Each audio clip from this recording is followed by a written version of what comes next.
আসসালামু আলাইকুম, সবাই কেমন আছেন? আজকে আমি আপনাদের সাথে এই ষষ্ঠ শ্রেণীর দ্বিতীয় অধ্যায়ের শতকরার যে অনুশীলন 2.1 আছে, 2.1 এর আমি 1 নাম্বারের আজকে এই যে সমস্যাগুলো রয়েছে সেগুলো আমরা সমাধান করব। চলেন আমরা শুরু করি। এখানে বলা হয়েছে শতকরায় প্রকাশ করো। এখানে বলা হয়েছে 1 নাম্বারে শতকরায় প্রকাশ করো। তাহলে দেখেন ক নাম্বারে বলছে 3/4।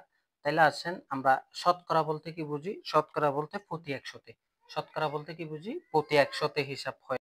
তাহলে ক নাম্বারে বলা হয়েছে 3/4। 3/4 কে আমরা শতকরায় প্রকাশ করব। তাহলে কিভাবে প্রকাশ করব?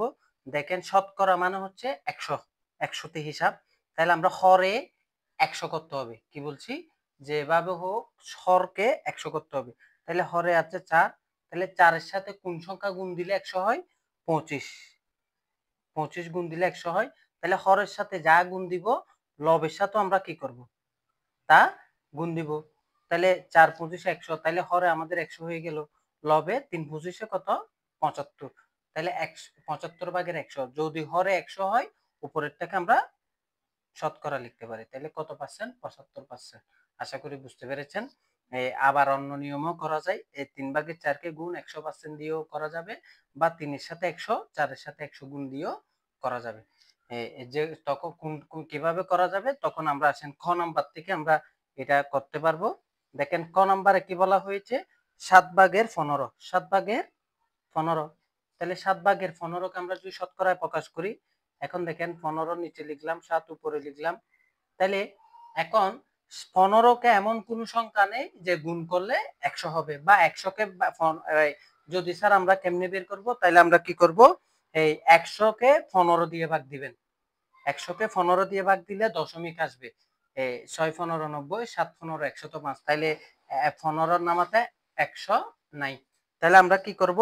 যদি এভাবে না থাকে গুণ 100%, 100% দিয়ে গুণ দিব, বা 7 কে 100 দিয়ে গুণ দিব, 15 কে 100 দিয়ে গুণ দিব, এভাবে করা যায়। তাহলে আমরা 100%টাকে গুণ দিলাম।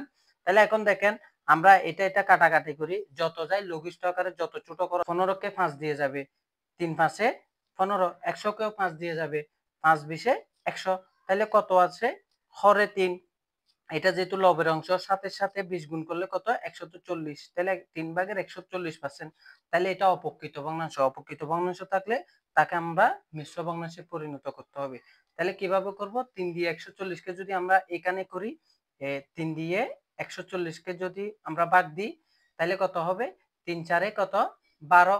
এই তাহলে 4 থেকে 2 গেলে 2, 1 থেকে 1 গেলে 0 বসবে না, শূন্যটা বসান। তাহলে এখন 3 6 18। তাহলে এখান থেকে 1 নিলে 10, 10 থেকে 8 গেলে 2, 1 থেকে 1 গেলে 0। তাইলে এখন আর যাচ্ছে না, দশমিক আসবে। তাহলে আমরা আর দিব না। যেটা ভাগফল সেটাকে আমরা সমস্ত বলি, আর যেটা হর থাকে বা যেটা ভাজক সেটা সবসময় নিচে থাকে, আর যেটা ভাগশেষ সেটা উপরে থাকে। তাহলে কত হয়? 3 দিয়ে 140 কে ভাগ দিলে 46 সমস্ত 3/2। তাহলে আমরা লিখতে পারি 46 সমস্ত 3/2%। আশা করি বুঝতে পেরেছেন। এখন যদি গ নাম্বারটা বলি, গ নাম্বারটা বলা হয়েছে 4/5। তাহলে 4/5 কে যদি আমরা শতকরায় করি, তাহলে 4 আর 5 লিখবো। দেখেন 5 কে যদি 100 দিয়ে ভাগ দিই 20, তাহলে 5 এর সাথে 20 গুণ করলে 100 হবে। তাহলে 5 এর সাথে যেহেতু 20 গুণ দিছি, 140 4 এর সাথেও আমরা 20 গুণ দিব। তাহলে 5 এর সাথে যদি 20 গুণ দিই 100, 4 এর সাথে যদি 20 গুণ দিই, 4 এর শূন্য 4, 4 দুগুণে 8, তাহলে 80। তাহলে 80/100 মানে আমরা লিখতে পারি 80%। যেহেতু নিচে হরে 100 আছে।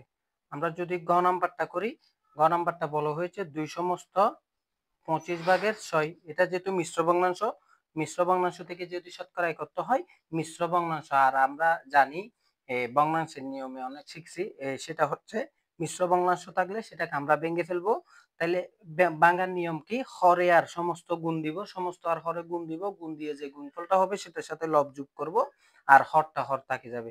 তাহলে আমরা যদি গুণ 25টা নিচে থাকবে, তাইলে এখন 25 আর 2 গুণ দিলে 25 দুগুণে 50, 50 আর 6 যোগ করব, তাহলে কত? 56। তাহলে 56/25 কে আমাদের শতকরা করতে হবে। তাহলে আমরা 25 দিয়ে 100 কে ভাগ দিলে 4, তার মানে 25 এর সাথে 4 গুণ দিলে 100 হবে। তাহলে 25 এর সাথে যেহেতু 4 গুণ দিছি, উপরে 56 এর সাথেও কত গুণ দিব? তাইলে 25-এর সাথে যেহেতু 4 গুণ দিছি, উপরে 56-র সাথেও 4 গুণ দিব। তাহলে 25-এর সাথে 4 গুণ দিলে 100, 56-র সাথে 4 গুণ দিলে 4 6 24, 24-এ 4 হাতে 2, 4 5-এ 20, 20 আর 2-এ 22, 224 ভাগের 100। তাহলে 224 ভাগের 100, হরে যেহেতু 100 আছে, তাহলে আমরা লিখতে পারি 224%। এরপরে উম নাম্বারে বলা হয়েছে দেখেন, এখন দশমিকে চলে আসছে, অর্থাৎ দশমিক থেকে দশমিক ভগ্নাংশ থেকে শতকরা আনতে হবে। তাহলে দশমিকটা কি আছে 0.25। তাহলে দশমিক থেকে যদি শতকরা আনতে হয়, মনে রাখবেন এই দশমিকটাকে আগে ভগ্নাংশে নিতে হবে, দশমিকটাকে আগে ভগ্নাংশ করতে হবে। তাহলে দশমিকটাকে ভগ্নাংশ করার সহজ টেকনিক কি, এখানে দশমিক যেটা থাকবে সেটার জন্য নিচে 1 দিব, সেটার জন্য নিচে 1 দিব। দশমিকের পরে কয়টা সংখ্যা, 2 আর 5 দুইটা, সেজন্য দুইটা শূন্য দিব। যতটা সংখ্যা থাকবে ততটা শূন্য দিবেন। আশা করি আমি বুঝাইতে পেরেছি। এখন একের জন্য দশমিকটা উঠে গেল, দশমিকের আগে পূর্ণ সংখ্যা কিছু নাই, শূন্য আছে, তাহলে শূন্য বসবে না, তাহলে এই শূন্যর জায়গায় 2 বসবে, এই শূন্যর জায়গায় 5 বসবে। এটা হচ্ছে সহজ টেকনিক। তাহলে 100 ভাগের 25, তার মানে নিচে যেহেতু 100 আছে, তাহলে কত পার্সেন্ট, 25%। এরপরে চ নাম্বারে আসি। চ নাম্বারে বলা হয়েছে কি 0.65, 0.65। তাহলে এটাকে আমরা দশমিকটাকে শতকরায় করতে হলে আগে ভগ্নাংশে নিতে হবে। তাহলে দশমিকের জন্য 1 নিব, দশমিকের পর যেহেতু দুইটা সংখ্যা, আমরা দুইটা শূন্য দিব। তারপরে এখানে একের জন্য দশমিক উঠে যাবে, আর 6 আর 5 এই শূন্য দুইটা আছে, সেজন্য দুইটা সংখ্যা এখানে বসাই দিব। আশা করি বুঝাইতে পেরেছি। তাহলে 100 ভাগের 65 মানে কত পার্সেন্ট, 65%। এরপরে 6 নাম্বার কি বলা হয়েছে, 6 নাম্বার বলা হয়েছে 2.50, 2.50। তাহলে 2.50, এটাও দশমিক ভগ্নাংশ। তাহলে এটাকে আমরা কি করব, দশমিক ভগ্নাংশ থেকে শতকরায় নিতে হলে কি করব, ওই দশমিকের জন্য 1 দিব। দশমিকের পরে কয়টা সংখ্যা, 5 আর 0 দুইটা সংখ্যা, দুইটা শূন্য দিব। তাইলে এখন দেখেন দশমিকের আগে পূর্ণ সংখ্যা যেটা আছে সেটা আমরা বসাই দিব। এই 10 একের জন্য দশমিকটা উঠে গেল, এই দশমিকের পরে এখানে দুইটা শূন্য, তার মানে দুইটা সংখ্যা, দুটোটা সংখ্যা আমরা বসাই দিব। অর্থাৎ 2.50 কে যদি আমরা ভগ্নাংশে প্রকাশ করি, তাহলে কত হয়, 250 ভাগের 100। তাহলে 100 হরে যেহেতু 100 আছে, তাহলে কত পার্সেন্ট, 250%। তাইলে এরপরে আসেন বর্গের জ নাম্বার। আমি এখানে করতেছি বর্গের জ নাম্বার। কি বলছে দেখেন, 3:10। তাহলে এখন অনুপাত থেকে শতকরায় যেতে হবে। সেহেতু আমরা অনুপাতটা লিখবো কত, 3:10।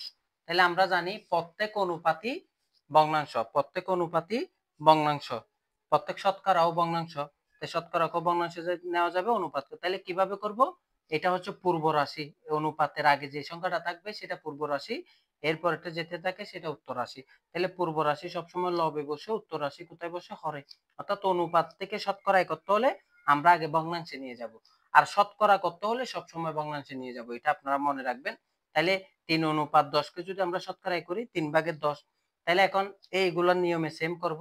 তাহলে নিচে হর, এটাকে আমরা 100 দিয়ে, 100 কে ভাগ যায় 10 দিয়ে, যেহেতু 100 কে ভাগ যায়, তাহলে 10 দিয়ে 100 কে ভাগ দিলে 10, তাহলে 10 কে 10 দিয়ে গুণ দিলে 100 হবে, 10 10 100। তাহলে নিচে 10 কে যেহেতু 10 দিয়ে গুণ দিছি, 3 কেও 10 দিয়ে গুণ দিব। তাহলে কত হবে, 10 10 100, উপরে 3 10 30। তার মানে হরে যেহেতু 100 আছে, উপরেটা হবে 30%। এরপরে জ নাম্বার, জ নাম্বার বলা হয়েছে 12 অনুপাত কত, 12 অনুপাত 25, 12 অনুপাত 25। তাহলে এটাকে আমরা ভগ্নাংশে নিয়ে যাব, নিয়ে গেলে উত্তর পূর্ব রাশি, অর্থাৎ 12টা হবে উপরে, অর্থাৎ প্রথম অনুপাতের প্রথম যে সংখ্যাটা থাকবে সেটাকে আমরা লবে লিখবো, পরে যেটা থাকবে সেটাকে হরে লিখবো। তাহলে এখন এটা 12 ভাগের 25, তাহলে 25 দিয়ে 100 কে ভাগ যায়, 4 25 100। তাহলে 25 এর সাথে 4 গুণ দিলে 100, আর 12 সাথেও তাইলে কত গুণ দিব, 4। তাহলে 4 25 100, এটা 4 12 48, সমান আমরা লিখতে পারি 48%। আশা করি সকলে বুঝতে পেরেছেন। যদি ভিডিওটি ভালো লাগে অবশ্যই লাইক এবং কমেন্ট করবেন। আসসালামু আলাইকুম।